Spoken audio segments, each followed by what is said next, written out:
Picture this, a bustling ancient highway stretching for miles, with thousands of hungry travelers, merchants, and soldiers. How did they refuel? Where did they grab a quick bite? What if I told you the Romans had their own version of a gas station snack bar, and it was surprisingly similar to ours, but way wilder and sometimes a lot dodgier?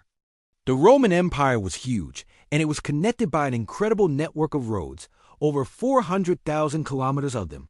These weren't just dirt tracks. Many were expertly engineered paved routes that allowed for incredible movement of armies, goods, and people.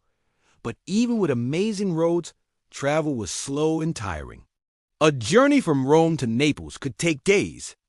People needed places to rest, to water their horses, and most importantly, to eat and drink.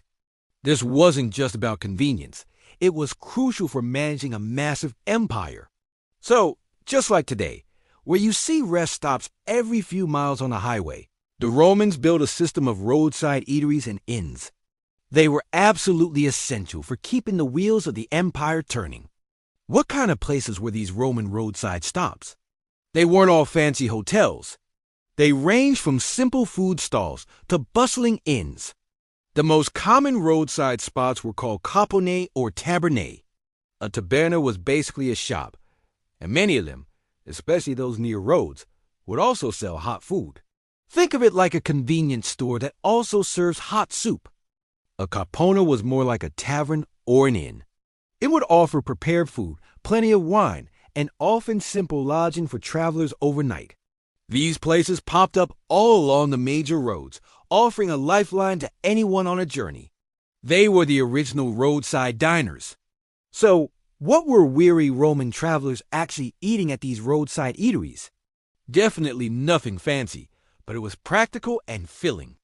Just like today's rest stops, the food was usually hot, easy to prepare, and made for quick consumption. You find big pots of simmering stews, often made with lentils, chickpeas, or beans, sometimes with bits of cheap meat. This was probably their version of chili or a hearty soup. Fresh bread was always available, along with local cheese, olives, and dried fruits for quick energy. And of course, plenty of wine. Water wasn't always safe to drink, so watered-down wine or sometimes even a weak beer was the preferred way to quench thirst safely. Simple, honest fuel for a long journey. Who was pulling up to these ancient Roman pit stops? Everyone who traveled. Soldiers on the march relied on these spots for quick sustenance. Merchants transporting goods from one end of the empire to another needed places to rest and feed their teams. Government messengers, who had to travel at incredible speeds, would swap out horses and grab a bite. Even ordinary citizens, making their way to visit family or attend a festival, would stop here. These places were melting pots of Roman society on the move, a vital part of the vast machine that was the Roman Empire. Now for the real flavor of a Roman roadside eatery. These places were rarely quiet or calm. They were bustling, noisy, and sometimes a little bit rough around the edges. Imagine the sounds: the clatter of pottery, the chatter of a dozen different languages, the clink of dice, and maybe a bit of singing or arguing. Gambling was very common, often illegal but widely ignored, and you might see travelers trying their luck.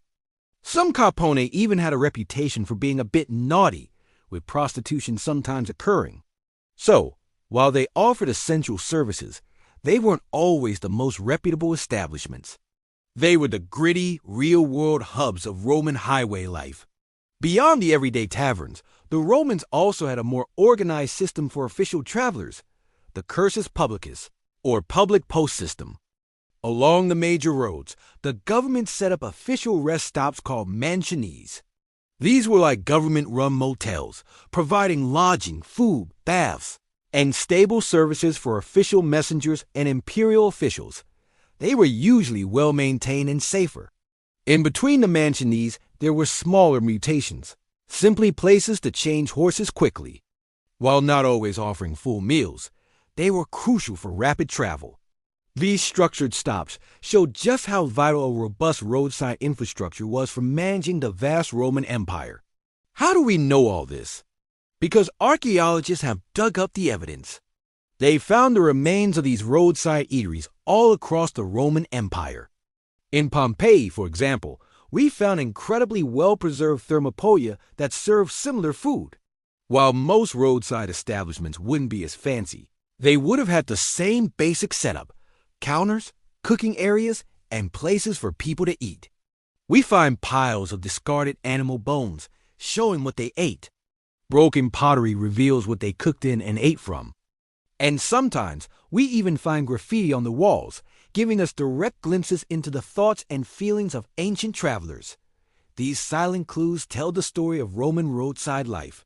While these roadside eateries were essential, travel in the ancient world wasn't always safe, and these stops sometimes reflected that danger. Bandits were a real threat on lonely stretches of road. And within the crowded, anonymous environment of some Capone, travelers had to be careful.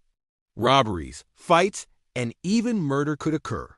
This is why official travelers preferred the mansionese, and why wealthier Romans sometimes avoided these inns entirely, preferring to stay with friends or family. It was a trade-off. Convenience and accessibility often came with a side of risk. So, from the bustling Capone of ancient Rome to the modern highway rest stop, the basic human need for food, drink, and rest on a journey hasn't changed in thousands of years. The Romans built a system that brilliantly supported their vast empire and interconnected world. Their roadside eateries were a vital part of that success, proving that even the most advanced civilizations rely on simple, fundamental solutions to keep things moving. What do you think is the most surprising thing about ancient Roman roadside diners? Let me know in the comments below. If you're fascinated by the everyday life of the ancients, make sure to hit that like button, subscribe to Ancient Ways Discovered, and ring that notification bell so you don't miss our next adventure into the past.